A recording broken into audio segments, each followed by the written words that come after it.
And Prince Harry's name is back in headlines, but not for anything noble. Multiple insider whispers suggest something serious went down behind the gates of Montecito. Allegedly, Harry was found unconscious at his California home, with heavy drug use being the suspected cause. This wasn't just a fainting spell. Reports claim he needed urgent hospital care. Even more shocking, Meghan Markle wasn't there. Instead, she left the scene to party at an exclusive members-only club, laughing with friends while her husband was being rushed to the ER. According to sources, it was Harry's longtime bodyguard, David Langdown, a decorated former Scotland Yard officer, who discovered him and likely saved his life. Harry's history with substances isn't new. Whispers date back to his teens, involving marijuana, magic mushrooms, cocaine, and even dangerous stunts like snorting vodka. There's a fair amount of drugs, marijuana, magic mushrooms, cocaine. I mean, that's gonna surprise people. But important to acknowledge. That shouldn't affect him too much, but it just shows he's a very stupid man.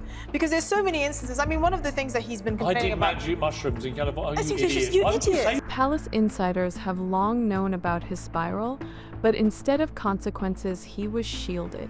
Past incidents, from drug-fueled rants to emotional breakdowns, were buried under PR distractions.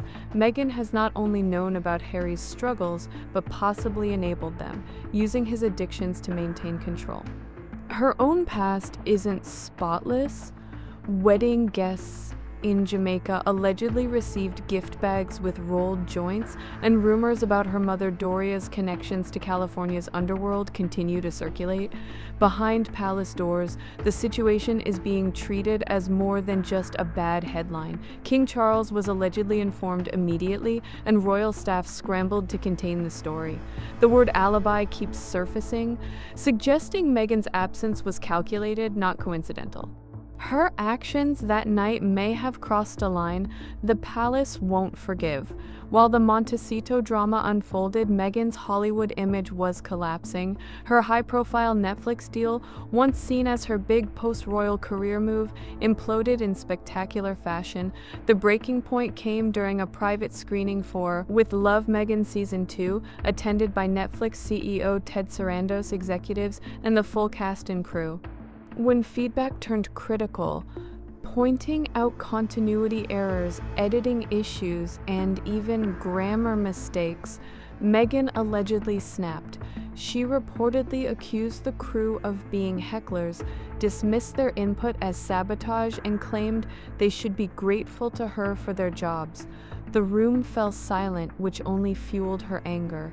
She stormed out, warning that anyone who criticized her wouldn't last in the industry.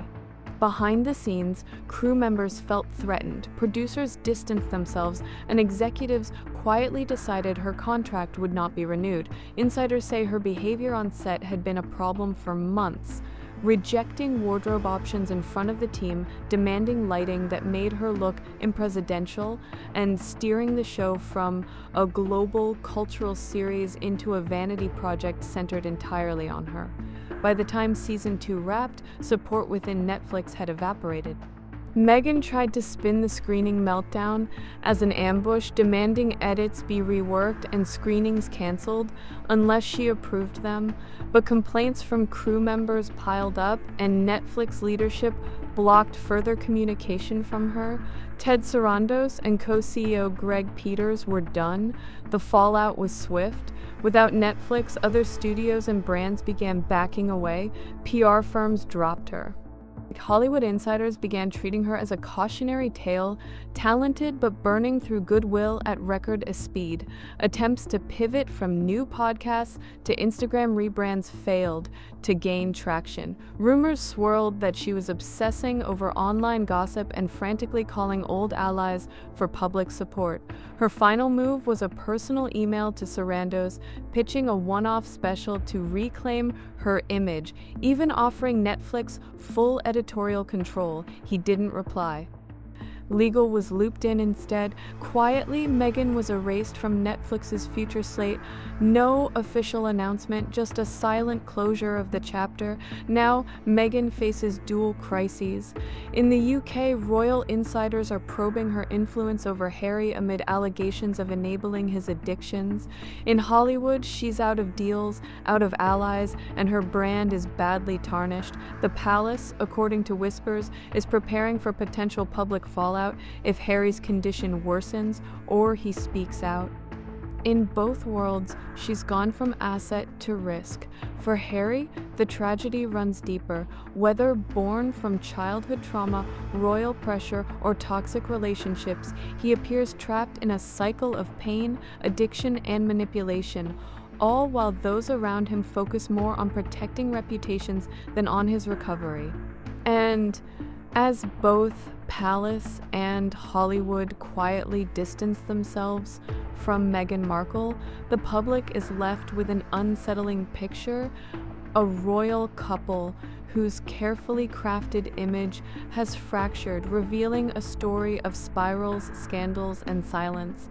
That's all for the video. Make sure to like, share, and subscribe for more updates.